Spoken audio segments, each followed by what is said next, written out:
పెద్దలు గౌరవనీయులు మన పద్మశాలి ట్రస్ట్ చైర్మన్గా అయినటువంటి శ్రీ మధుసూదన్ జీ, అక్క శారద గారు, రూప గారు, మా సమత అక్క డాక్టర్ అక్క, మా స్టేట్ జనరల్ సెక్రటరీ మహిళా మోర్చా, మన పద్మశాలి కుటుంబానికి సంబంధించినటువంటి మహిళ మా పార్టీలో బాగా కష్టపడి పనిచేస్తుంది.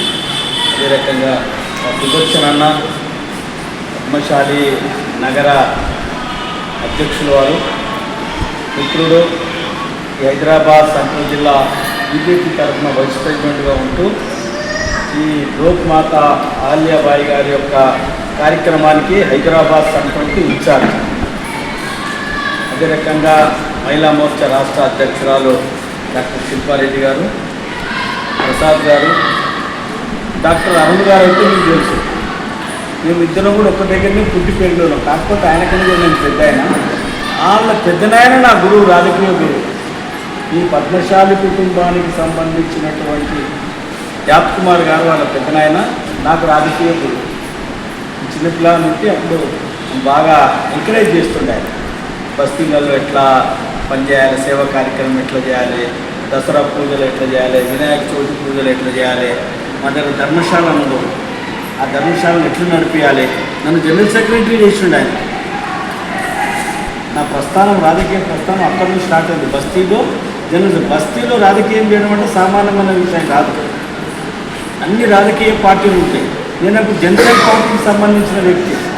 జనసేన పార్టీ అంటే అందరూ కూడా దూరం పెట్టే పార్టీ. అట్లాంటి పార్టీకి ఆ యాదవులు, రకరకాల కులస్తులందరూ కూడా భయపట్టిస్తుండే. అయినా భయాన్ని తట్టుకొని వాళ్ళ పెద్దనాయన గారి నేతృత్వంలో మేము పనిచేసుకోవచ్చు.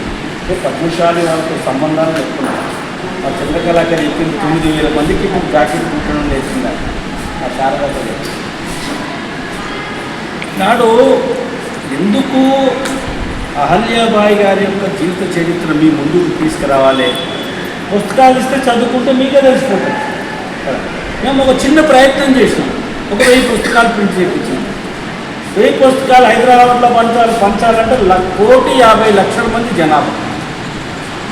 మొత్తం తెలంగాణ స్టేట్ పంపాలి కదా అనుకో. 25 పుస్తకాలు మొదటి దఫాగా ప్రతి జిల్లాకు పంపిణీ. ఇట్లా సంఘాల దగ్గరకు వచ్చినప్పుడు 10 పుస్తకాలు ఇవ్వాలని డిసైడ్ చేస్తాం. మొదటిసారిగా కాంగ్రెస్ పార్టీ వారు 1947 స్వాతంత్రం వచ్చిన తర్వాత నెహ్రూ ఈ దేశాన్ని పరిపాలించారు. ఎప్పటిదాకా? 64 వరకు. 1947 నుంచి 64 దాకా. ఆ తర్వాత లాల్ బహదూర్ శాస్త్రి గారు 18 మాసాలు ప్రధానమంత్రిగా ఉన్నారు. ఏ పార్టీకి ఉన్నా ఆయనను మేము గౌరవిస్తాం, పూజిస్తాం. ఆయన చేసినటువంటి పనులు యావత్ ప్రపంచంలో కూడా మేము కీర్తింపజేస్తాం. కాంగ్రెస్ పార్టీ సర్దార్ వల్లభాయ్ పటేల్ కాంగ్రెస్ పార్టీకి సంబంధించినటువంటి వ్యక్తి.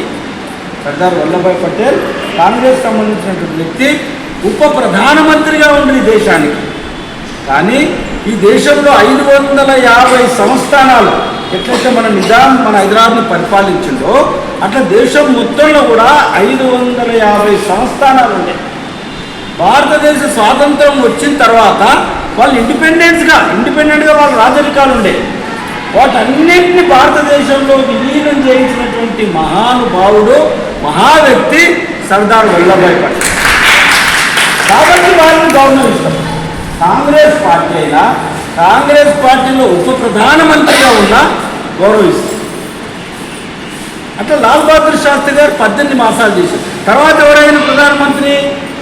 ఇందిరాగాంధీ గారు ఎప్పటి వరకు చేసిండ్రు? 77 వరకు చేసిండ్రు. ఆమె 74లో హైకోర్టు నుంచి, అలహాబాద్ హైకోర్టు నుంచి ఆమె ఎన్నిక చెల్లదని చెప్పినా పార్లమెంటు బిల్ పాస్ చేసి నలుగురు మీద ఎలక్షన్ ఛాలెంజ్ చేయడానికి అవకాశం లేదు. 1 రాష్ట్రపతి, 2 ఉపరాష్ట్రపతి, 3 స్పీకరు, 4 ప్రధానమంత్రి. ఈ నలుగురి మీద కూడా ఎలాంటి ఎన్నికల్లో పోటీ చేసి గెలిచినా వీళ్ళని ఛాలెంజ్ చేసి కోర్టులలో కేసు వేయడానికి వీల్లేదని పార్లమెంట్లో బిల్ పాస్ చేయించి ఎమర్జెన్సీ డిక్లేర్ చేసి 5 సంవత్సరాల ఎలక్షన్ 7 సంవత్సరాలకు మార్చి 7 సంవత్సరాల కన్నా ముందు 6 సంవత్సరాలకే మళ్ళా ఎన్నికలు పెట్టి 1970లో ఓడిపోయినారు. ఇంత చరిత్ర ఇందిరాగాంధీ గారు. తర్వాత 2.5 సంవత్సరాల తర్వాత జనతా పార్టీ మళ్ళీ పడిపోవడము, మళ్ళీ ఆమె ప్రధానమంత్రి కావడం 1980లో. కాంగ్రెస్ పార్టీ అంటే నెహ్రూ గారు, ఇందిరాగాంధీ గారు, తర్వాత రాజీవ్ గాంధీ. ఇంకా ఈ దేశాన్ని పరిపాలించినటువంటి వాళ్ళలో అటల్ బిహారీ వాజ్పేయి, నరేంద్ర మోదీ గారు తప్ప అందరు కాంగ్రెస్ పార్టీ నుంచి వచ్చినటువంటి వాళ్ళే. మొరార్జీ భాయ్ కానీ, చంద్రశేఖర్ గారు కానీ, బీపీ సింగ్ కానీ, గుజరాల్ గారు కానీ, దేవాగౌడ కానీ, ఇలాంటి వాళ్ళందరూ కూడా ఈ దేశాన్ని పరిపాలించినటువంటి వాళ్ళందరూ కూడా కాంగ్రెస్ నుంచి వచ్చినటువంటి వాళ్ళు.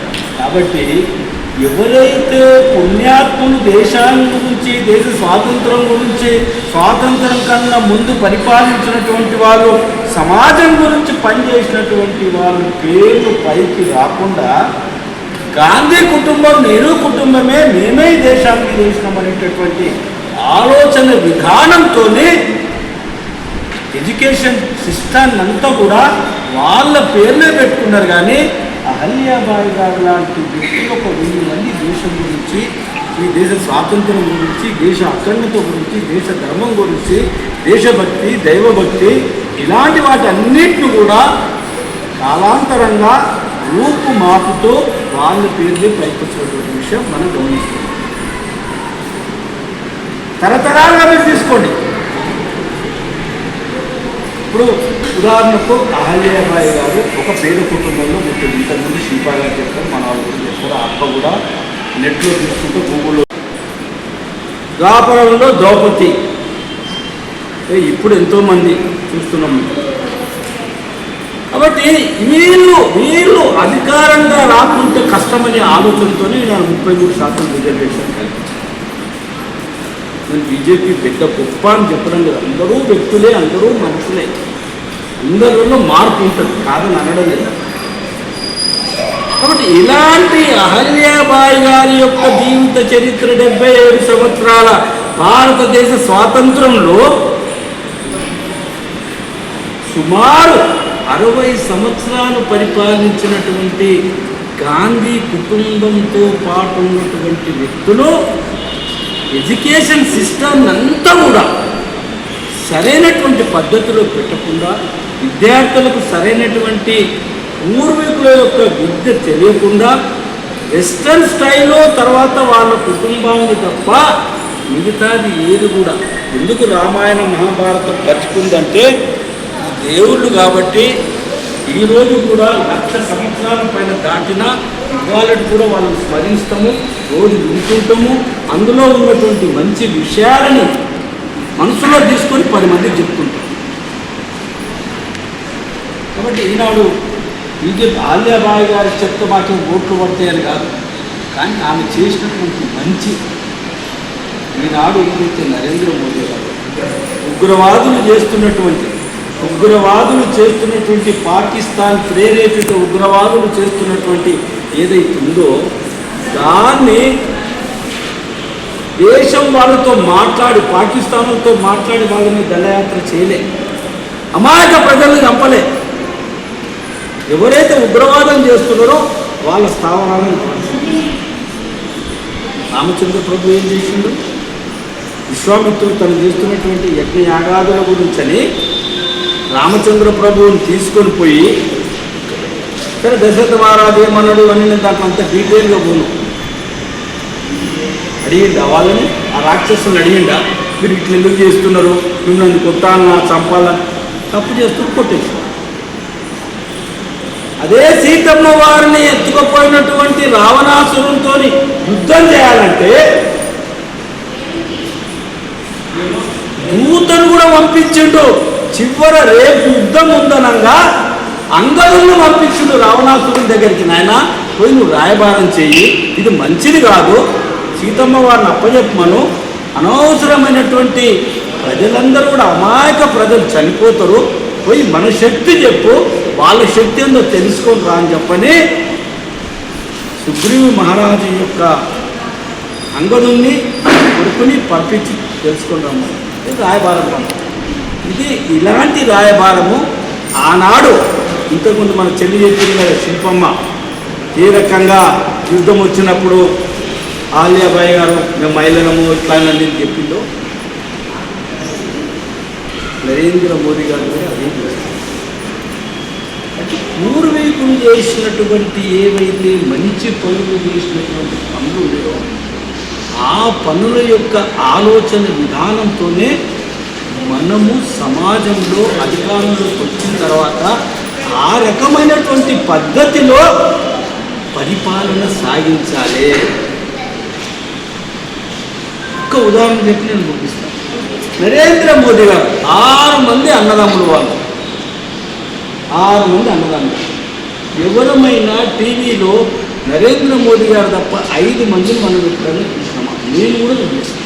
ఒక్కసారి మా దగ్గరికి వాళ్ళ పెద్దన్న ఎలక్షన్కి వచ్చింది. ఇక్కడ 3 అక్కజెల్లెళ్ళు ఇక్కడ చూసినాం. యోగి ఆదిత్యనాథ్ ఉత్తరప్రదేశ్ ముఖ్యమంత్రి 33 కోట్ల జనాభాకు 99 జిల్లాలకు 400 అసెంబ్లీ నియోజక ఇవాళ మనం కులాంతర వివాహాలు చేసుకుంటుంటే చాలామంది కొద్ది కుటుంబ సభ్యులు పెద్దలు కూడా ఒప్పుకుంటారు. ఆ కాలంలో జరిగింది కదా 300 సంవత్సరాల క్రితం. ఆమెకు అతి పేద కుటుంబం రైతు కుటుంబంలో పుట్టింది. రైతు కుటుంబంలో పుట్టి వాళ్ళ ఇంటికాడ శివాలయం ఉంటే ఆ శివాలయంకి వెళ్ళి అక్కడ అర్చన అభిషేకం చేస్తూ ఆమె శ్లోకాలు చదువుతుంటే అక్కడికి వచ్చినటువంటి ఇందోర్ మహారాజు పూనా రాష్ట్రానికి వస్తూ అక్కడ గుడి దగ్గర ఆగి ఆమె చేసేటటువంటి పూజలు చూసి ఈమె నా కూడలైతే బాగుంటుందని మనసులో అనుకుంటుంది. రాజు ఆలోచించారు. ఆ రోజుల్లోనే రాజరికంలో కూడా రాజులో కూడా పేద కుటుంబం నుంచి జ్ఞానం ఉన్నటువంటి వాళ్ళు, సమాజ హితం గురించి ఆలోచించేటటువంటి వాళ్ళు, దైవభక్తి ఉన్నటువంటి వాళ్ళని నా కుటుంబంలో నేను కోడలుగా చేసుకుంటే బాగుంటుంది కదా అని ఆలోచన 8 సంవత్సరాల అమ్మాయి గురించి ఆ రాజు ఆలోచించినట్టు. అంటే ఆ రోజు 300 సంవత్సరాల క్రితం కూడా ఉంది కదా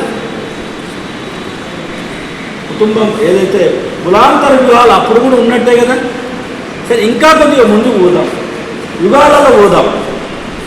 4 యుగాలు: కృతయుగం, త్రేతాయుగం, ద్వాపరయుగం, కలియుగం. కలియుగంలో అంతా ఏం జరుగుతుందో మీరు చెప్పాల్సిన పని లేదు. ద్వాపరలో పోదాం. శ్రీకృష్ణ పరమాత్ముడు సత్యభామ కానీ లేకుంటే రుక్మిణి అమ్మవారిని పెళ్లి చేసుకున్నది కులాంతర వివాహం. ఇంకా ముందు పోతే రామచంద్ర ప్రభు సీతమ్మ వారిని, సీతమ్మ వారు ఎక్కడ పుట్టిండ్రు? పొలంలో. మహారాజు జనక మహారాజు అన్ని మనశ్శాంతి గురించి అని వెళ్ళి నాగలి బట్టి దున్నుతుంటే అమ్మవారు, ఆ అమ్మవారు రామచంద్ర ప్రభుకి ఎట్లయింది? వాళ్ళ ఇంట్లో శివధనస్సు ఉండే. ఆ శివధనస్సు సీతమ్మ వారు ఊడుతూ అడ్డం ఉంటే తీసి ఇట్లా పక్కన పెట్టింది. రాజు చూసి ఆశ్చర్యపోయింది. ఇంత ఏ బలవంతులు లేకున్నటువంటి ఒక ధనుస్సుని ఆమె పక్కన పెట్టింది. కాబట్టి నా కూతుర్ని పెళ్లి చేసుకోవాలంటే ఆ ధనుస్సు ఎత్తినటువంటి ఎవరుంటే వాళ్ళకు అందరూ వచ్చిండు. రావణాసురుడు లాంటి మహానుభావం కూడా తెలియకపోయింది రామచంద్రుడు.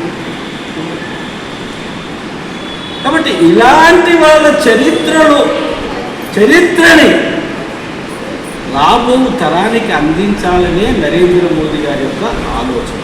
నేను ఎందుకు చెప్పుకుంటాం? 1,00,000 సంవత్సరాల క్రితం రామాయణాన్ని ఇవాళ కూడా జై శ్రీరామని ఎందుకు అంటాం? అందరం అంటాం కదా. మా అక్క మార్కండేయ అనేది. మార్కండేయుడు దేవుడే కదా. స్వీయ ఆరాధన సర్వ ఆదరణ. నువ్వు నెత్తి మీద టోపీ పెట్టుకో, ఇంకోటి టోపీ పెట్టుకో. నువ్వు అడ్డబొట్టు పెట్టుకో, ఇంకోటి నిలువు బొట్టు పెట్టు. నిలువు బొట్టు పెట్టు. నువ్వు నమ్ముకున్న దేవుడు నువ్వు పూజ చేయి. ఇతరులు చేసేటటువంటి వాడిని అవమానించకు, అభిమానించు. అమ్మనే అవుతుంది, చిన్నమ్మనే అవుతుంది కదా. నాయన అవుతాడు, బాబాయ్. ఎవరికి ఇచ్చేటటువంటి విలువ వాళ్ళకు. కాబట్టి ఈ ఎవరైతే ఇలాంటి వాళ్ళందరినీ కూడా రాబో తరానికి తెలియాలి. తెలంగాణ రాష్ట్రం ఆవిర్భావం జరిగింది. ఎంతమంది అమరులైందో 1400 మంది అమరులైంది. నేను 2014లో తెలంగాణ ఆవిర్భావం జరిగిన తర్వాత మొదటి రాష్ట్రంలో మొదటి ఎమ్మెల్యేగా ఖైరతాబాద్ నుంచి ఇక్కడి నుంచి ఎన్నికై అసెంబ్లీలో పోయిన మొట్టమొదటి ముఖ్యమంత్రి ఏమన్నాడు, 1400 మంది అమరులైనటువంటి ఆత్మకు శాంతి కలగాలి, కాబట్టి వాళ్ళ గురించి 2 నిమిషాలు మనం మౌనం పాటిద్దామన్నారు. మంచిది, మనం పాటించాం. తర్వాత 1400 మందికి ఎందుకు ఉద్యోగాలు ఇవ్వాలి, 1400 మందికి ఎందుకు 10 లక్షలు ఇవ్వాలి? ఇదిగో ఇక్కడ మనం అడుగుతాం, అడిగినందుకు మీరు తప్పు. 400 మందికి చేతులు దులుపుతున్నారు కదా. ఇది రాబో తరానికి చరిత్రలో రూపుమాపడానికి ప్రయత్నం చేస్తున్నటువంటి రాజకీయ కుటుంబ పరిపాలనలో మా పేర్లే ఉండాలి, కానీ వీళ్ళ పేరు ఉండడానికి నేను అండర్స్టాండ్ చేసిన, ఆమెను నిరాదీక్ష చేసిన, కాబట్టి చరిత్రలో పుస్తకాలలో నా పేరే ఉండాలి, అమరులైనటువంటి వాళ్ళ పేర్లు ఉండకూడదు. నేను ఇక్కడ రాజకీయం పార్టీ పేరు ఎత్తడం విషయం చెప్తాను. బీజేపీ ఏమంటుంది, ఈ దేశంలో 141 కోట్ల మంది ఎవరైతే ఉన్నారో 141 కోట్ల మందికి చాలా కులాలు ఉన్నాయి. తప్పేం కాదు, నేను పెట్టింది కాదు. నేను ఇప్పుడు రెడ్డి కులంలో పుట్టినా, నా తప్పాది. నా తల్లి జన్మనిచ్చింది, నా తల్లి చేసినటువంటి దాంట్లో నేను పుట్టినా. మరి మీరు పద్మశాలలో పుట్టింది మీ తప్ప. ఇంకో యాదవులు, కుర్మ, ఇట్లా ఎస్సీ ఎస్టీలు, దళితులలో కూడా మాలా మాదిగా, అందులో ఇంకా చర్మకారులు 8 రకాల. ఈరోజు బాపనోళ్ళ దాంట్లో కూడా 8 రకాల గ్రూపులు ఉన్నాయి. వడగలై, తెంగలై, కొందరు యూ బొట్టు పెడతారు, కొందరు రౌండ్ బొట్టు పెడతారు. రౌండ్ బొట్టు పెట్టేవాళ్ళు, యూ బొట్టు పెట్టేవాళ్ళు కూడా నక్సలైట్లకు మనకున్నంత కోపం ఉంటుంది. శివారాధకులు ఉంటారు, వైష్ణవులు ఉంటారు, వాళ్ళకి వీళ్ళకి అసలు ఇంత కుదరదు పడరాకపోతున్నా కొట్టుకుంటుంటారు. వైష్ణవులలో పాంచరాత్రులు వైకానసులు ఉంటారు. పాంచరాత్రులు వైకానసులు ఇవి 108 దేవాలయాలు ఉన్నాయి. తిరుపతితో సహా ఇట్లా 108 దేవాలయాలు. అందులో 88 దేవాలయాలు వైకానస. వైకానస అంటే పంచతత్వం వాళ్ళు చేసేది పిండంలోనూ చేస్తారు. వాళ్ళు వీళ్ళు తీర్థం ఇస్తే వాడు తీసుకో. తీర్థం ఎవరైతే ఈ పాంచరాత్రులు అంటోళ్ళు ఎవరైతే ఉన్నారో వాళ్ళు తీర్థం ఇస్తే వాళ్ళు తీర్థం తీసుకోరు. వాళ్ళు నక్సలైట్ ఇట్లా చూస్తారు. అంటే దాంట్లో విషయం చెప్తున్నాను. అంటే ఇన్ని రకాల హిందూ సమాజంలోనే ఇన్ని రకాల, నేను అందుకని దళితులు తీసుకుంటే మళ్ళా మాలా మాదిగా, మాలలో ఎక్కువ మంది బాగా చదువుకొని రిజర్వేషన్లు బాగా వాళ్ళు తీసుకున్నారు. మాదిగోళ్ళకి మాకు లేదని చెప్పని అదొక పెద్ద సమస్య. అది పార్లమెంట్లో చర్చ, సుప్రీంకోర్టులో అది 40 సంవత్సరాల నుంచి నడుస్తుంది. మొన్న మధ్యలో జడ్జిమెంట్ వచ్చింది. ఇది రాజకీయం. ఇన్ని రకాల సమాజంలో వీళ్ళందరినీ ఒక్క తాటి మీదకి తీసుకురావాలనే భారతీయ జనతా పార్టీ నరేంద్ర మోడీ గారు ప్రయత్నం చేస్తారు. ఈ ఉపకులాలందరూ కూడా ఎట్లయితే మహిళలు సమాజంలో ఆర్థికంగా రాజకీయంగా పైకి రాకుంటే ఈ సమాజం బాగుండదు, ఈ సమాజం బాగుపడదు. తరతరాలుగా వస్తున్నటువంటి యుద్ధాలు, జర్ జమీన్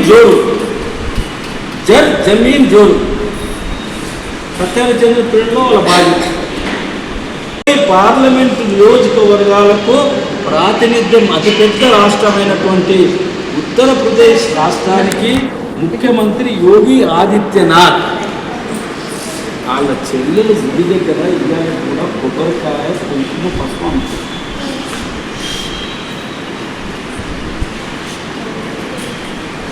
ఇలాంటి సమాజాన్ని ఎవరి కాళ్ళ మీద వాళ్ళు నిల్చోవాలి. ఇతరులకు ఇబ్బంది పెట్టకుండా ప్రజలు కట్టేటటువంటి ట్యాక్స్ పైసలతోనే మనం దోచుకోవడం కాదు, సమాజ హితం గురించే పనిచేయాలని ఆ రోజు అహల్యాబాయి గారు తన భర్త వ్యసనానికి లోనై నలుగురు అమ్మాయిలతో తిరుగుతూ తను ఆర్థిక శాఖ డిఫెన్స్ రెండు కూడా తీసుకున్నటువంటి అహల్యాబాయి గారి గురించి నాకు పైసలు కావాలంట. పైసలు కావాలంటే అకౌంటెంట్ చెప్తారు ఆయన బుక్కు, ఆయన ఖాతా, ఆయన జమా ఖర్చు అంతా చూపించలేదు, చూస్తాడు. అధికంగా ఆయన డబ్బు వాడుతున్నాడు.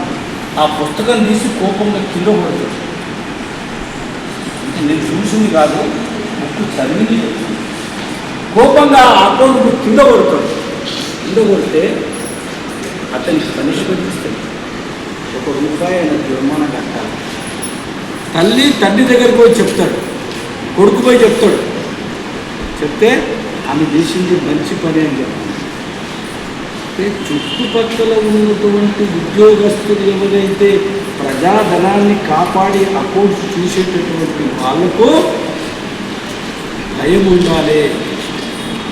సొంత భర్త అయినా కానీ చేసినటువంటి తప్పుడు పనికి శిక్ష విధించినటువంటి మహారాణి ఏం చేస్తే మాకేం శిక్ష పడుతుందని భయం ఉండాలని ఆలోచన ఆ రకమైనటువంటి అడ్మినిస్ట్రేషన్ చేసినటువంటి మహారాణి మన రాణి అహల్యాబాయి గారు.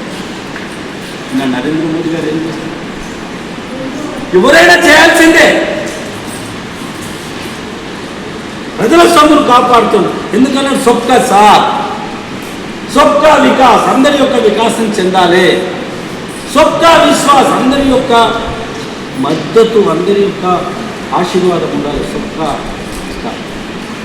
సబ్కా ప్రయాస్, అందరి యొక్క అందరం కలిసి పనిచేయాలి. అందరం కలిసి చేస్తేనే ఈ దేశం బాగుంటుందన్న. సరే, శ్రీకృష్ణ పరమాత్మను తప్పలేదు అవమానాలు, రామచంద్రుడు ప్రభువు తప్పలేదు, సత్యహరిశ్చంద్రుడు కూడా ముందలగడ్డ ధర కాపరిగా ఉంటాడు. అంటే ఇవన్నీ తప్పు. మంచి చేసేటప్పుడు కొన్నిసార్లు తప్పు. మంచి అంటారా? మా అక్కలు ఇద్దరిని శారద గారిని రూప గారిని మనం అంటారా? మంచిగా చేస్తున్నాను అంటారు. వాళ్ళకు కూడా ఎట్లా చేస్తుంది కూడా ఇదని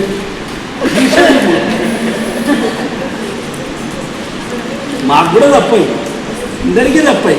ప్రజాక్షేత్రంలో మంచి చేసేటటువంటి వాళ్లకు కష్టాలు, అందుకని నేను మా వాళ్ళ అందరికీ చెప్తా, కష్టం, నష్టం, అవమానం ఈ 3 భరించినప్పుడే మనం మంచి చేయగలము, మంచి చేయించగలము. ఇంట్లో కూడా ఎందుకు ఇలా పెద్దలు ఏమంటారు, 20 మంది కొంటున్నా 30 ఘనంగా ఇంత చెప్పుకుంటుండ్రు వాళ్ళు. ఇప్పుడు ఇద్దరికి చేయాలంటేనే ఇంట్లో 10 మనిషి ఉండాలి, బట్టలు ఉత్తులు ఉండాలి, ఇల్లు ఉత్తులు ఉండాలి, గిన్నెలు దొంగతోళ్ళు ఉండాలి, పిల్లలు తయారు చేసేటోళ్ళు ఉండాలి. నేను చూస్తుంటే పెద్ద ఇళ్ళల్లో కూడా నేను పోతా, పిల్లల్ని కూడా చిన్న పిల్లల్ని పట్టుకోవడానికి ఇద్దరు రాయాలి, ఇద్దరు రాయాలి. ఆ సంపాదించాలి, ఎక్కడైనా ఖర్చు అవుతుంది కానీ అనిపిస్తుంది. వాళ్ళు 2 కుటుంబాలన్నా బతుకుతున్నాయి కదా. కానీ మనము భూమి మీద ఉండాలి. అందుకనే భగవంతుడు మీరు అందరూ గాల్లో ఎగురుతున్నాడు అని చెప్పని ఏ రోగం తీసుకొచ్చిండు? కరోనా రోగం. సస్తే కూడా అమ్మ తెచ్చినా, అయ్య తెచ్చినా, కొడుకు తెచ్చినా బొందలు గడ పోకుండా దేవుడు చేసిందా లేదా? బిడ్డ మీరు చాలా ఎగురుతున్నారు, దేవుడికి అన్ని తెలుసు మనం అనుకుంటాం. అందుకనే ఎప్పుడెప్పుడు అన్యాయం జరుగుతుందో అప్పుడప్పుడు ఆయన అవతరిస్తాడు. అందుకే 2 అవతారాలే మనం ఎప్పుడు జ్ఞాపకం చేసుకుంటాం.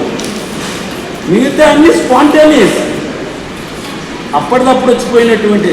నృసింహ అవతారం వచ్చింది, హిరణ్యకశిపుని చంపేసి ప్రహ్లాదుని ఆయన దర్శనం ఇచ్చి వెళ్ళిపోయినాయి.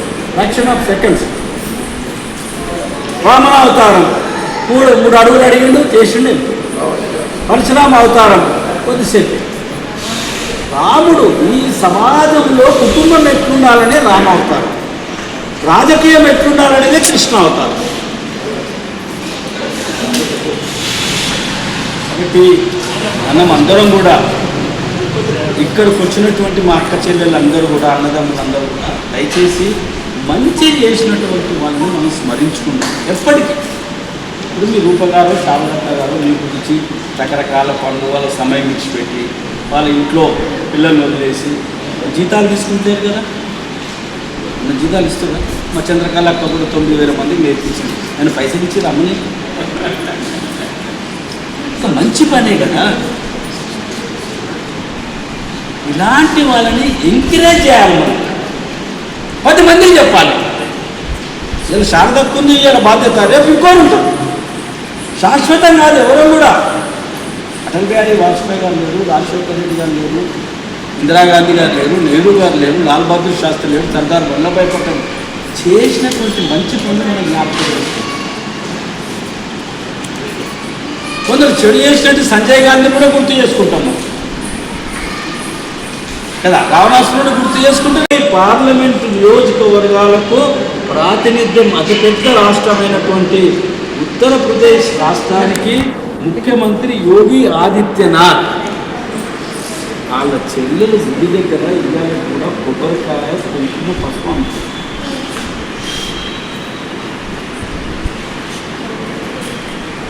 ఇలాంటి సమాజాన్ని ఎవరి కాళ్ళ మీద వాళ్ళు నిల్చోవాలి. ఇతరులకు ఇబ్బంది పెట్టకుండా ప్రజలు కట్టేటటువంటి ట్యాక్స్ పైసలతోనే మనం దోచుకోవడం కాదు, సమాజ హితం గురించే పనిచేయాలని ఆ రోజు అహల్యాబాయి గారు తన భర్త వ్యసనానికి లోనై 4 అమ్మాయిలతో తిరుగుతూ తను ఆర్థిక శాఖ డిఫెన్స్ రెండు కూడా తిరుగుతున్నటువంటి అహల్యాబాయి గారి దగ్గర నుంచి నాకు పైసలు కావాలంట. పైసలు కావాలంటే అకౌంటెంట్కి చెప్తారు ఆమె, ఆయన బుక్కు, ఆయన ఖాతా, ఆయన జమా ఖర్చు అంతా చూస్తాడు. అధికంగా ఆయన డబ్బు వాడుకున్నాడు. ఆ పుస్తకం తీసి కోపంగా కింద కొడతాడు. అంటే నేను చూసింది కాదు, బుక్కు చదివింది. కోపంగా ఆ అకౌంట్ బుక్ కింద కొడతాడు. కింద కొడితే అతనికి పనిష్మెంట్ ఇస్తాడు, ₹1 ఆయన జుర్మానా కట్టాలి. తండ్రి దగ్గరికి పోయి చెప్తాడు, కొడుకు పోయి చెప్తే ఆమె చేసింది మంచి పని అని చెప్తాను. చుట్టుపక్కల ఉన్నటువంటి ఉద్యోగస్తులు ఎవరైతే ప్రజాధనాన్ని కాపాడి అకౌంట్స్ చూసేటటువంటి వాళ్ళకు భయం ఉండాలి. సొంత భర్త అయినా కానీ చేసినటువంటి తప్పుడు పనికి శిక్ష విధించినటువంటి మహారాణి ఏం చేస్తే మాకేం శిక్ష పడుతుందని భయం ఉండాలనే ఆలోచన, ఆ రకమైనటువంటి అడ్మినిస్ట్రేషన్ చేసినటువంటి మహారాణి మన రాణి అహల్యాబాయి గారు. నరేంద్ర మోదీ గారు ఏం చేస్తారు? ఎవరైనా చేయాల్సిందే. ప్రజల సొమ్మును కాపాడుతుంది. ఎందుకంటే సొబ్కా సాత్, సొబ్కా వికాస్, అందరి యొక్క వికాసం చెందాలి. సొబ్కా విశ్వాస్, అందరి యొక్క మద్దతు, అందరి యొక్క ఆశీర్వాదం ఉండాలి. సొబ్కా ప్రయాస్, అందరం కలిసి పనిచేయాలి. మనం అందరం కలిసి చేస్తేనే ఈ దేశం బాగుంటుందన్నమాట. సరే, శ్రీకృష్ణ పరమాత్మను తప్పలేదు అవమానాలు, రామచంద్రుడు ప్రభువు తప్పలేదు, సత్యహరిశ్చంద్రుడు కూడా ముందలగడ్డ ద్వారా కాపరిగా ఉంటుంది. అంటే ఇవన్నీ తప్పు. మంచి చేసేటప్పుడు కొన్నిసార్లు తప్పు మంచి అంటారా? మా అక్కలిద్దరిని శారదా గారిని రూపంగానే మనం అంటారా? మంచిగా చేస్తుందని అంటారు. వాళ్ళకు కూడా ఎట్లా చేస్తుంది కూడా ఇదని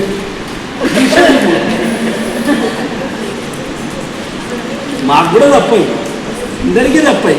ప్రజాక్షేత్రంలో మంచి చేసేటటువంటి వాళ్లకు కష్టాలు, అందుకని నేను మా వాళ్ళ అందరికీ చెప్తా, కష్టం, నష్టం, అవమానం ఈ 3 భరించినప్పుడే మనం మంచి చేయగలము, మంచి చేయించగలము.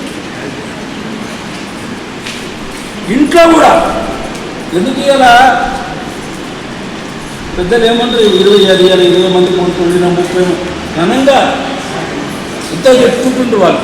ఇప్పుడు ఇద్దరికి చేయాలంటేనే ఇంకో 10 మనిషి ఉండాలి, బట్టలు ఉప్పుతోలు ఉండాలి, ఇల్లు దుప్పుతోలు ఉండాలి, గిన్నెలు దొంగతోలు ఉండాలి, పిల్లలు తయారు చేసేటోళ్ళు ఉండాలి. నేను చూస్తుంటే పెద్ద ఇళ్ళల్లో కూడా నేను పోతా. పిల్లల్ని కూడా చిన్న పిల్లల్ని పట్టుకోవడానికి ఇద్దరు రాయాలి, ఇద్దరు ఉంటారు రాయాలి. ఆ సంపాదించాలి, ఇట్లడైనా ఖర్చు అవుతుంది కానీ అనిపిస్తుంది ఒకసారి. అలా 2 కుటుంబాలన్నా బతుకుతున్నాయి కదా. కానీ మనము భూమి మీద ఉండాలి. అందుకనే భగవంతుడు మీరు అందరూ గాలిలో ఎగురుతున్నాడు అని చెప్పని ఏ రోగం తీసుకొచ్చిండు? కరోనా రోగం. సస్తే కూడా అమ్మ తెచ్చినా, అయ్య తెచ్చినా, కొడుకు తెచ్చినా బొందలు గడ పోకుండా దేవుడు చేసిందా లేదా? బిడ్డ మీరు చాలా ఎగురుతున్నారు. దేవుడికి అన్ని తెలుసు మనం అనుకుంటాం. అందుకనే ఎప్పుడెప్పుడు అన్యాయం జరుగుతుందో అప్పుడప్పుడు ఆయన అవతరిస్తాడు. అందుకే 2 అవతారాలే మనం ఎక్కువ జ్ఞాపకం చేసుకుంటాం. మిగతా అన్ని స్పాంటేనియస్, అప్పటిదప్పుడు వచ్చిపోయినటువంటి. నృసింహ అవతారం వచ్చింది, హిరణ్యకశిపుని చంపేసి ప్రహ్లాదుని ఆయన దర్శనం ఇచ్చి వెళ్ళిపోయినాయి. Fraction of seconds. వామన అవతారం 3 అడుగులు అడిగిండు, చేసిండు. పరశురామ అవతారం కొద్దిసేపు. రాముడు ఈ సమాజంలో కుటుంబం ఎట్లుండాలనే రామ అవతారం, రాజకీయం ఎట్లుండాలనేదే కృష్ణ అవతారం. కాబట్టి మనం అందరం కూడా ఇక్కడికి వచ్చినటువంటి మా అక్క చెల్లెళ్ళందరూ కూడా, అన్నదమ్ములందరూ కూడా దయచేసి మంచి చేసినటువంటి వాళ్ళని మనం స్మరించుకుంటాం ఎప్పటికీ. ఇప్పుడు మీ రూపగారు, శారదత్త గారు మీ గురించి రకరకాల పనులు వాళ్ళ సమయం ఇచ్చిపెట్టి వాళ్ళ ఇంట్లో పిల్లల్ని వదిలేసి జీతాలు తీసుకుంటారు కదా. మన జీతాలు ఇస్తున్నా. మా చంద్రకళ అక్క కూడా 9,000 మందికి నేర్పించింది. నేను పైసలు ఇచ్చి రమ్మని. మంచి పనే కదా. ఇలాంటి వాళ్ళని ఎంకరేజ్ చేయాలి మనం. 10 మందికి చెప్పాలి. ఇలా శారదక్కుంది ఇలా బాధ్యత, రేపు ఇంకోరు ఉంటారు. శాశ్వతం కాదు ఎవరో కూడా. అటల్ బిహారీ వాజ్పేయి గారు లేరు, రాజశేఖర రెడ్డి గారు లేరు, ఇందిరాగాంధీ గారు లేరు, నెహ్రూ గారు లేరు, లాల్ బహదూర్ శాస్త్రి లేరు, సర్దార్ వల్లభాయ్ పటేల్ చేసినటువంటి మంచి పనులు మనం జ్ఞాపకం చేసుకుంటాం. కొందరు చెడు చేసినట్టు సంజయ్ గాంధీ కూడా గుర్తు చేసుకుంటాము కదా. రావణాసురుడు గుర్తు ఉంటేనే కదా రాముని పేరు మంచిగా తలుచుకుంటాము. దుర్యోధనుడు ఉంటేనే కదా మహాభారతం. దుర్యోధనుడు లేకుండా మహాభారతం గురించి మనం అనుకుంటామా? కాబట్టి మంచి చేసేటటువంటి వాళ్ళని ఎప్పటికీ ఎంకరేజ్ చేయాలి. వాళ్ళలో ఉన్నటువంటి మంచి మనం తెలుసుకోవాలి. తెలుసుకున్నటువంటి విషయాన్ని 10 మందికి తెలియపరచాలి. ఇదే మన యొక్క జీవనానికి. అందరం పోయేది పక్క, ఎవరు కూడా భూమి మీద కూర్చోరు.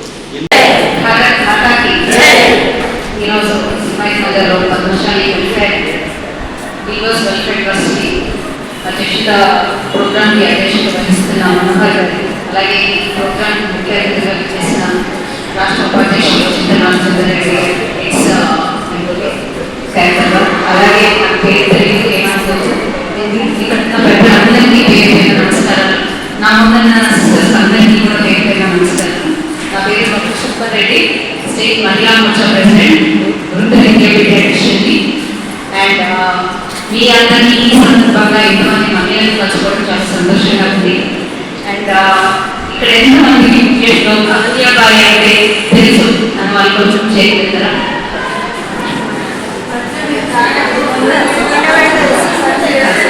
వాస్తవం చెప్పాలంటే నాకు ఇప్పుడే తెలుసు. కాకపోతే మనం ఒక పవర్ఫుల్ ఏజ్, ఇన్స్పైరింగ్ ఏజ్ తెలుసుకునే అవకాశాన్ని నరేంద్ర మోడీ గారు ఎందుకు పెట్టారు, ఎందుకు ఈ కమ్యూనికేషన్ సడన్గా చదివితో బయటకు వచ్చింది అనేది ఒక ఎక్కువ లెక్చర్లుగా కాకుండా 5 నిమిషాలలో చెప్తాను. Why this women is an inspiring women and ఎన్నడైతే తెలుగు ఆలోచించి ప్రొపగేండా జరుగుతుందనేది కూడా మనం తెలుసుకున్నాను. అంటే ఇక్కడ నాకు అర్థమైంది హిస్టరీ గురించి కూడా మనకు తెలిసినట్లేదు. She was born on May 21, 1725 Chondi అనే గ్రామంలో జన్మించారు వాళ్ళ మహారాష్ట్రలో. దాని తర్వాత అక్కడ 2 సంవత్సరాలకి ఆమె పెళ్లి చేయడం జరిగింది. అంటే ఎలా చేయడం జరిగింది అంటే ఆమె శివభక్తురాలు.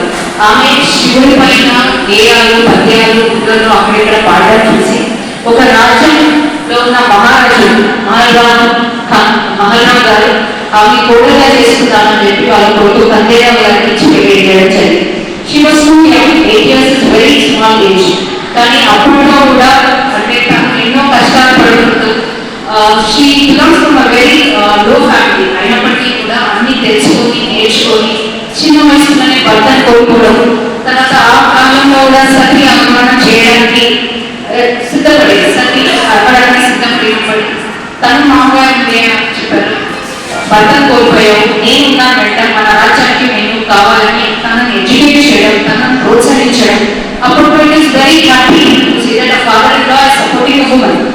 అప్పట్లోనే ఆమెని సపోర్ట్ చేస్తూ అన్ని విద్యలు నేర్పించి, ప్రతి విద్యలే కానీ వాట్ ఎవర్ రాజ్యానికి సంబంధించిన అన్ని విద్యలు నేర్పించి ఆమెను ఒక శక్తివంతురాలుగా తయారు చేయడం జరిగింది.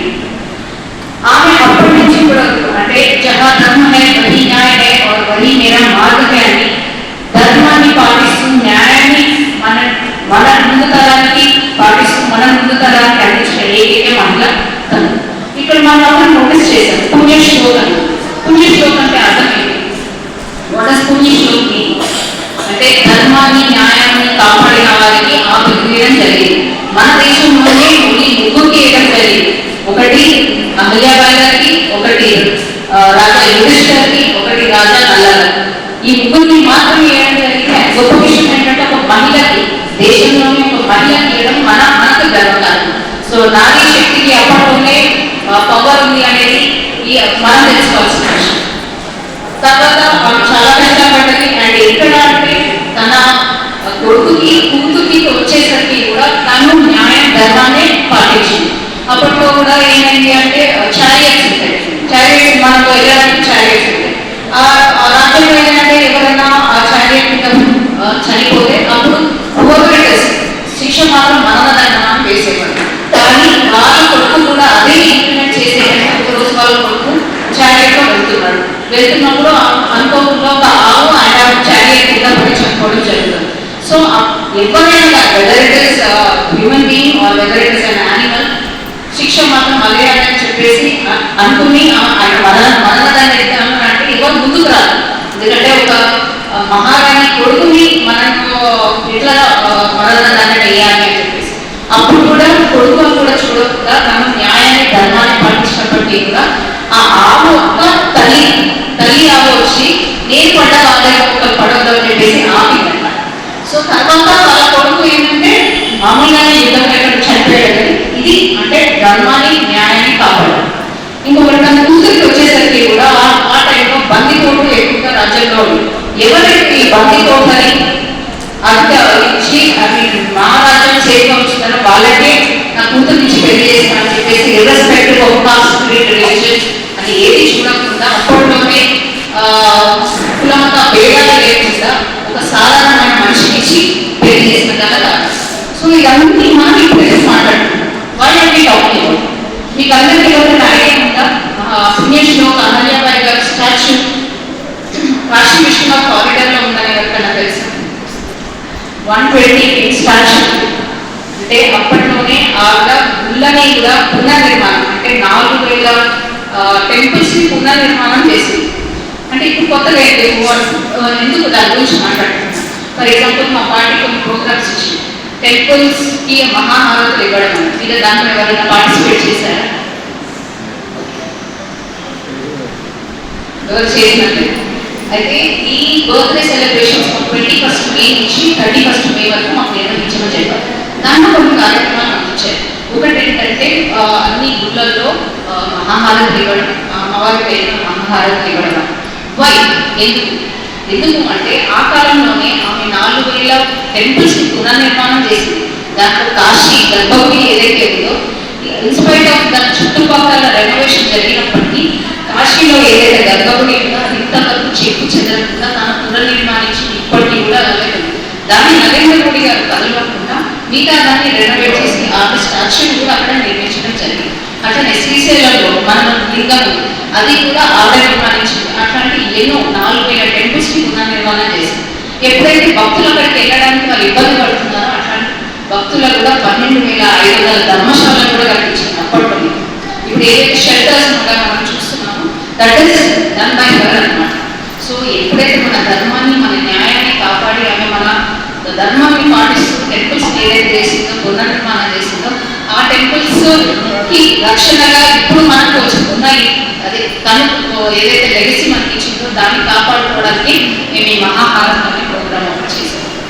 సెకండ్ థింగ్ ఇంకొకటి ఏంటంటే మాకు వీవర్స్ని సన్మానించుకోవాలి, వీవర్స్ ఒక మీట్ ఏర్పాటు చేయాలని మాకు దాని why is it related to మీకెందుకు అని అంటే వాట్ ఈస్ ద కోరిలేషన్ పెట్టు. అప్పట్లో మహేశ్వరం అన్న ఊరు ఉండేదంట తన రాజ్యంలో. తను ఏం చేసేది, మహేశ్వరం అన్న ఊరు తన పేదవాళ్ళని అప్పుడు ఏం చేసింది, 300 మంది మహిళల్ని సెల్ఫ్ ఎంప్లాయ్మెంట్ కోసం ఈ చేనేత అనే సిల్క్ మహేశ్వరం అనే సిల్క్ థ్రెడ్తోని నేతనం చేయడం స్టార్ట్ చేసింది. దాంట్లో కష్టకాలంలో వాళ్ళకి యూజ్ ఉండాలి అని చెప్పి దాంట్లో సిల్వర్ని అమర్చి మరీ ఆ చీర నేయించింది. ఎందుకు అంటే 4 సార్లు చీర కట్టేసి దాని సర్వీస్ అయిపోతుంది. దాని సర్వీస్ అయిపోయినా కానీ ఆ చీర వాళ్ళ కష్టకాలంలో దాన్ని కరిగించి వెళ్ళి అది వాళ్ళ టైంలో వాళ్ళకి కష్టంలో ఉన్న టైంలో యూజ్ అవ్వాలని చెప్పేసి ఆ చీరలను వేయించడం జరిగింది. అట్ ద సేమ్ టైం ఆవిడ దాన్ని డొనేట్ కూడా చాలా మంది గోపికలు చేయడం జరిగింది, కొనుగోలు అమ్ముకోవడం కూడా జరిగింది. సో ఆనాటి చేనేత కార్మికులు ఎలాగైతే ప్రోత్సహించారో ఇప్పుడు కూడా నరేంద్ర మోడీ గారు సేమ్ దాన్ని మనకి ఇస్తూ చేనేత కార్మికుల నేషనల్ హ్యాండ్లూమ్ ప్రమోషన్ కూడా చేస్తున్నారు. ఇప్పటికీ కూడా మన నేషనల్ హ్యాండ్లూమ్ డే అనేది కూడా మనం జరుపుకోవడం జరుగుతుంది. థర్డ్ డే ఆవిడ తన రాజ్యంలో మేము ఒక ప్రోగ్రామ్ తీసుకున్నాం. స్టూడెంట్స్కి ఎస్ఏ రైటింగ్స్ కాంపిటీషన్స్ తర్వాత ఎడ్యుకేట్ చేయడానికి. ఎందుకు అంటే పిల్లలకి ఫ్యూచర్ జనరేషన్కి మనం ఎవరెవరో ముగ్గల్స్ గురించి మాట్లాడుకుంటాం, బాబర్ అక్బర్ గురించి మాట్లాడుతాం, మన ఆడపక్ష గురించి ఎందుకు మాట్లాడకూడదు, తన గురించి ఎందుకు తెలియకూడదు అందరికీ అని చెప్పేసి స్టూడెంట్స్కి పర్టికులర్గా ఎస్ఏ కాంపిటీషన్స్ హైదరాబాద్ సెంట్రల్ ఈ డిస్ట్రిక్ట్కి సంబంధించి చాలా మంది స్టూడెంట్స్కి ఎస్ఏ రైటింగ్ కాంపిటీషన్స్ ఇవన్నీ నిర్వహించడం జరిగింది. వై అంటే అప్పట్లోనే తాను సతీకి ఎవరైనా పాల్గొన్న మహిళలందరినీ ఆపి విడో మ్యారేజ్ ఎంకరేజ్ చేయడంతో పాటు విడో ఎడ్యుకేషన్ని ప్రమోట్ చేసింది, చైల్డ్ ఎడ్యుకేషన్ని ప్రమోట్ చేసింది. ఎస్పెషల్గా చిన్నపిల్లల్ని ఎడ్యుకేట్ చేయడంలో తను అప్పటి నుంచి ఇనిషియేట్ చేస్తుంది. That is the correlation to today's generation of Beti Bachao Beti Padhao. దాన్ని స్ఫూర్తిగా తీసుకొని మన నరేంద్ర మోడీ గారు ఇప్పుడు మనం బేటీ బచావ్ బేటీ పడావ్ అని చెప్పేసి ఒక ఇనిషియేటివ్ తీసుకొని అంటే తను ఏదైతే తన రాజ్యాంగం చేసిందో అవన్నీ is inspired by the Narendra Modi గారు is inspired by that lady. So అవన్నీ కూడా మనకి ఏదో ఒక రూపంలో మనకి ఇప్పుడు స్కీమ్స్ రూపంలో కానీ అన్ని రూపంలో కానీ మనకు అందిస్తాం. అప్పట్లో కూడా we have a regional languages Telugu. అప్పట్లోనే తను ఎడ్యుకేషన్ సిస్టమ్ని ప్రమోట్ చేసి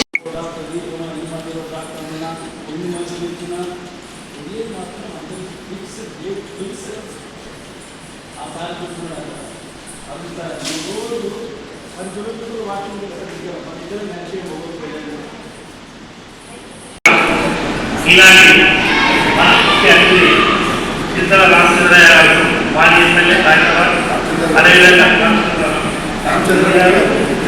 అదేవిధంగా మన పవన్ పవన్ కేంద్ర గారు వస్తున్నారు. అదేవిధంగా మా మిత్రుడు మనోహర్ ఇలాంటి మనోహర్ చాలా కలిసి బాగా అనుభవం చేసాం.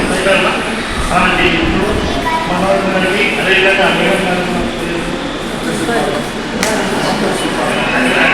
అందరికీ మన మహిళా సోదరులందరూ పనులు కూడా పేరుగా ధన్యవాదాలు తెలియజేస్తూ ఈ కార్యక్రమాన్ని నాకు మన చైర్మన్ గారు ఫోన్ చేసి చెప్పాను. నేను దానికోసం సార్ కూడా ఫోన్ చేసిన గవర్నమెంట్ ఫోన్ చేసిన రాజ్యాంగ అయితే నేను పట్టుకొని తమ్ముడు బాగా కావాలన్నారు. మీట్ అయిపోయింది, పోలేదు. అయితే ఈరోజు మనం మాట్లాడాలి ఈ ప్రోగ్రామ్ అంటే ఇక తెలిసిన అంటే సరే ఉన్నది ఈరోజు సెట్ చేసుకున్నాం. ఈ ఆదివారం కోసం అంటే మనకు అంత ఐడియా లేదు, కానీ నారీ శక్తి కోసం అయితే మనకు మంచి తెలుస్తుంది. ప్రతి ఒక్క మగవాడికి వాళ్ళ ఎంత నారీ మహిళలను నడుస్తుందని నేను ఒక భావన నాకు. అయితే అట్లనే ఇక్కడ ఉన్న మన మహిళలందరూ కూడా మేము కలిసి ఇక్కడ ఎన్నో ప్రోగ్రాం వాళ్ళతో మేము మాతో వాళ్ళు కలిసి కలిసి కట్టుగా అన్నదమ్ముగా కలిసి ప్రోగ్రామ్ చేస్తున్నాం కాబట్టి ఇంకా ముందు ఈ నెక్స్ట్ ఇదే ప్రోగ్రామ్ని నెక్స్ట్ ఇయర్ వరకు దాన్ని డెవలప్ చేసుకుంటే ఆమె ఏంటో చెకప్ తెలుసుకున్న తర్వాత మంచి అవగాహన వస్తుందని అందరికి తెలియజేస్తూ ఈ కార్యక్రమానికి ధన్యవాదాలు. ఇక్కడ ఏ కార్యక్రమాలు చేస్తామనేది అక్క అన్ని వివరంగా చెప్పారు. ఈరోజు అహిందేబాయి హోటల్ గురించి చాలా విషయాలు తెలుసుకున్నాము. ఆమె గురించి ఇంకా తెలిసిన వ్యక్తి మా జనరల్ సెక్రటరీ నాకు తెలుసు. తను మహారాష్ట్రకు చెందిన వాళ్ళే. నేను అనుకునేది ఒకటే, మన చాలా అంటే 300th బర్త్డే రేపు ఉంది. ఆమె మరి ఒక్కరోజు ముందు ఆమె బర్త్డే ముందు సెలబ్రేట్ చేసుకోవడం, మనందరం కలిసి ఇట్లా ఒక సూపర్ పవర్ ఉమెన్ గురించి మనం తెలుసుకోవడం, మనం ఇంకెంత బాగా ముందుకు ఎంత పవర్ఫుల్గా మనం కార్యక్రమాలు చేయించడం ఒక మంచి ఎనర్జీ వచ్చింది. మేడం గారి స్పీచ్ వింటే చాలా మంచి విషయాలు నేర్పుతున్నారు. ఇంకా అసలు విషయానికి వస్తే ఇక్కడ చాలా కార్యక్రమాలు చేస్తున్నాం. అంటే మా లేడీస్ ప్రతి విషయంలో కూడా ఎంకరేజ్ చేస్తూ మా చైర్మన్ సురేష్ గారు ప్రతి విషయంలో ఆయన ముందుండి ఆయన మాకు ఎంకరేజ్ చేస్తుంటారు. మేము చేయండి, నేను ఉన్నా, మేము చూసుకుంటాను చెప్పు. ఆయన మా కాన్ఫిడెన్స్ అంటే ఆయన లెవెల్ పెంచుతూ ఉంటారు. మా అధ్యక్షులు ఇంకా స్వామి గారు వీళ్ళందరూ ఇద్దరు ఉన్నారు, అధ్యక్షులు అందరూ కూడా. వీళ్ళందరూ కూడా మాకు మా అందరూ కూడా చాలా సపోర్టివ్గా ఉంటారు. మేము ఏం చేయాలనుకున్నా కూడా మాకు ఎంకరేజ్ చేస్తుంటారు. ఆ ధైర్యంతో మేము ముందుకు మంచి కార్యక్రమం చేయగలుగుతాం. ఇంకా లాస్ట్ ఇయర్ అంటే నాకు చెప్పాలంటే బీవర్స్ కమ్యూనిటీనే కాబట్టి నేను మీకు దానికి సంబంధించి కొంచెం ఎక్కువ ఆలోచిస్తుంటాను. సో బీవర్స్ని కొంచెం వాళ్ళు ఎంకరేజ్ చేసే విధంగా వాళ్ళ ప్రోడక్ట్ డైరెక్ట్ అక్కడ చెప్పినట్టు ఇప్పుడు సేల్ చేసుకునే విధంగా చాలా మంచి సక్సెస్ అయింది. ఆ ప్రోడక్ట్ ఇంకా ముందు ఇట్లానే ఎక్కువ పెట్టాల్సిన అవసరం ఉంది, నేను పెట్టాలనే ఆలోచన ఉంది మా చైర్మన్ గారు తెలిసి. సో ఈరోజు ఇంకా టైం తీసుకొని ఒక రేటు గురించి మనం తెలుసుకున్నాము. మనకు సంబంధించి మహారాష్ట్రకు సంబంధించిన రేటు ఉంది, మన వాళ్ళు ఉన్నారు కదా ఇక్కడ, మన రాణి రుద్రమదేవి ఎవరో ఉన్నారు, చాలా మంది ఉన్నారు కదా, ఝాన్సీ లక్ష్మీబాయి ఇట్లా వీళ్ళందరినీ ఈరోజు మళ్ళీ తెలుసుకోవాలనిపిస్తుంది. మన దగ్గర ఎందుకు లేదు, మన దగ్గర లేదా, మహారాష్ట్రలో ఉన్నారు, మరి మన దగ్గర మన తెలంగాణలో ఎవరు ఉన్నారు మన అని చెప్పి ఇట్లా ఆలోచన తెలుగు రాష్ట్రాలు చాలా రైలమ్మా చెప్పొచ్చు. అది గుర్తుకొచ్చింది కానీ మరి చాలా రైలమ్మా అంటే ఆ రాష్ట్రం రైలంటే మరి అది తెలుసుకోవాలి సర్టిఫికేట్. కానీ మన ఇంట్లో మనల్ని హస్బెండ్స్ రాజాకి సపోర్ట్ చేసి మనం ముందుకు ఎంకరేజ్ చేస్తేనే మనం చేయగలుగుతాం. కాన్ఫిడెన్స్ తోటి మంచిగా ఏ పరంగా నిర్విఘ్నంగా చేయగలుగుతాము. అది మన బ్రదర్స్ అందరూ మనకు సపోర్ట్గా ఉన్నందుకు సక్సెస్ఫుల్గా అది చేస్తున్నాం అనుకుంటాను. మమ్మల్ని ఎంకరేజ్ చేస్తూ ముందుకు తీసుకెళ్తున్నటువంటి మా మధుసూదన్ గారికి ధన్యవాదాలు. మా ప్రియతమ సహోదరులందరికీ శుభ సాయంత్రము. ఈరోజు భక్తులు శ్రీ మనోహర్ గారు, అందరూ చాలా చక్కగా మనకు అహల్యాబాయి హోల్కర్ గురించి వివరించారు. నేను కూడా ఈరోజు మనవారు ఇక్కడ వస్తూ ఉంటే గ్రూపులో సర్వే అయితే ఆల్మోస్ట్ ఇన్ఫర్మేషన్ అంతా తెలిసింది నాకు. నిజంగా రేపు తనని దెబ్బతినమన్నారు. ఈరోజు మే 30th కదా, రేపు 31st. ఆమె మనం ముందు రోజే స్మరించుకుంటున్నాం, చాలా సంతోషం. ఇంకా ఇక్కడ మేము ఏంటంటే ఈ సంఘము అన్ని ఎవరు వచ్చినా మేము ఆహ్వానిస్తాము, వాళ్ళు చేసే కార్యక్రమాలను ప్రోత్సహిస్తుంటాము. సమాజానికి సేవ చేసే వాళ్ళు కావాలి, పార్టీలతో సంబంధం లేదు. ఆ రకంగా ముందు చెప్తున్నాము. దానికి మత్స్యనందగా తోడ్పాటు చాలా బాగుంది. ఇంకొకటి కాదు ఇవన్నీ కూడా నేను ఏ ప్రోగ్రామ్ చేసినా వెనకలు వేయకుండా అరేంజ్మెంట్ చేస్తారు. అదేవిధంగా ఇది అందరి ముందు కృతజ్ఞతలు. ఈరోజు వీళ్ళందరూ ఈ సింజింగ్ క్లాస్ నుంచి పని నేర్చుకునే వాళ్ళే. ఇంకా మిగతా మన తెలంగాణ మేము చేసే కార్యక్రమాలు మామూలుగా గెట్ టుగెదర్ ఉంటుంది. ఆ గెట్ టుగెదర్లో చాలా వరకు వాళ్ళు చేసే బిజినెస్ ప్రోత్సహిస్తుంటాం. వాళ్ళు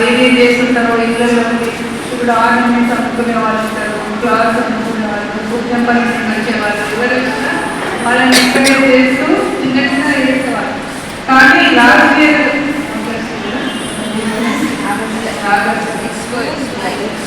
జూన్ జూలైలో పెద్ద ఎత్తున మొత్తం తెలంగాణ నుండి అన్ని ఏరియాస్ నుండి మా రీవర్స్ క్లైంట్ మధ్యలో ఎవరు లేకుండా ఒక వర్ష ప్రదర్శన ప్రజల్లో మొత్తం మందిని కాంటాక్ట్ చేసి ఫస్ట్ టైం మన పద్మశాలి భవన్ చరిత్రలో నాకు కండక్ట్ చేసింది. అది చాలా పెద్ద ఎత్తున దానికి చాలా కూడా మేము చేసే ప్రోగ్రాంలకి సంతోషం వ్యక్తం చేస్తున్నారు. దానిలో వాళ్ళ మధ్యలో నుండి ఎవరు లేకుండా విధంగా లేకుండా రైతు కూడా దొరకడంతో మంచి అమ్మకాలు దొరికింది. ఆ విధంగా ఏదో ఒక ప్రోగ్రాం చేసుకుంటారు సంఘాలకు సంబంధించి మధ్యలో ఇచ్చిందని ఇప్పుడు కొత్తగా ఒక ఆలోచన వచ్చింది. ఉమెన్ ఎంపవర్మెంట్ ఇప్పుడు మీరు అన్నారు కదా, అమ్మాయి జాగ్రత్తగా చేసేది, మహిళలను ప్రోత్సహించేది. ఉమెన్ ఎంపవర్మెంట్ ఏ రకంగా ఉండాలి అంటే వాళ్ళు సైడ్ కూడా పెట్టుబడి లేకుండా ఒక వృత్తి చేసుకోవాలి అని చెప్పిన ఆలోచనతో ఈ ఫుడ్ మిషన్లను స్టార్ట్ చేస్తుంది. ఈ వృత్తి చేస్తుంది జస్ట్ ఇక్కడ చిన్నగా మాస్టర్ అంటే తను సర్వీ చేసింది వితౌట్ ఛార్జింగ్ 5 క్లాసెస్లోనే తనకు దాదాపు 5-6 మెంబర్స్ గ్రౌండ్ వచ్చేసింది. అంటే ఆమె 9,000 మెంబర్స్ ఇప్పుడు ఆల్రెడీ నేర్పించేసింది. Associated with so many NGOs చాలా మందితో వర్క్ చేస్తుంటుంది. ఈవెన్ ట్రాన్స్జెండర్స్ కూడా తను నేర్పించేసి వాళ్ళ అది మా హ్యూమన్ సొసైటీ చేయడం మాకు చాలా సంతోషం ఉంది. Not only human society, other places వాళ్ళకు కూడా అంటే other communities specially focusing BCs అన్నమాట. బీసీస్ పైన చేస్తూ మేము ముందుకు వెళ్తున్నాము. మా సంఘ కార్యక్రమానికి ఇంకా అహమ్యంగా ఎవరికైనా ముందు గ్రేట్ వనిత ఉంది. మన సత్యభామ నరకాసుల వల్ల ఎవరో రీసెంట్ కూడా అనకూడదు గ్రామాలలో లేచింది. ఇప్పుడు మహిళలు ముందుకు వస్తూనే ఉన్నారు. కానీ ఇప్పుడు వాళ్ళ మామూలు సపోర్ట్, ప్రతి ఇంట్లో పురుషుడు సపోర్ట్ ఉంటేనే స్త్రీ బయటకు వస్తుంది, చేయగలదు. అంటే మళ్ళీ నాకేం లేదు, ఏదైనా చేయగలదు. అది చేయడానికి ముఖ్యంగా behind every women behind successful plan women అంటారు. కానీ బిహైండ్ ఎవ్రీ ఉమెన్ కి సపోర్టివ్ ఒక మ్యాన్ ఉంటేనే ఆ ఇంట్లో అంటే ఎన్హాన్స్ అయితేనే వాళ్ళు ఫైనాన్షియల్ గా మంచి స్ట్రాంగ్ ఉంటారు. ఇప్పుడు ఎందుకంటే బండికి 2 చక్రాలు వెళ్ళాలో మన ముందు